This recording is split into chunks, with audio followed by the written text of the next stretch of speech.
Military police? What was your strangest base incident? We got called to the commissary at Fort Hood for what dispatch described as a possible theft in progress. But when we arrived, the scene was unlike anything I'd ever encountered in my 5 years as an MP.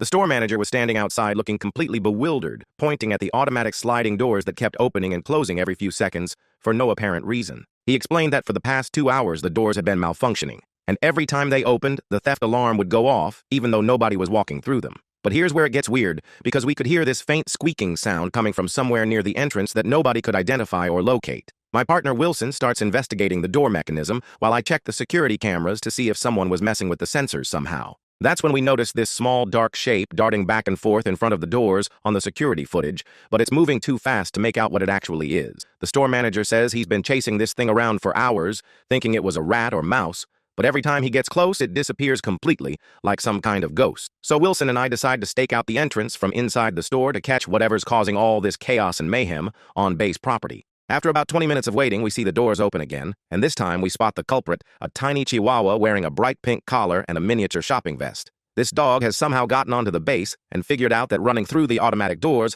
triggers them to open and close, which it thinks is the most entertaining game ever invented. But wait, it gets even better, because when we try to catch the dog, it runs straight into the store, grabs a bag of beef jerky from the bottom shelf, and runs back out through the doors, setting off the theft alarm again.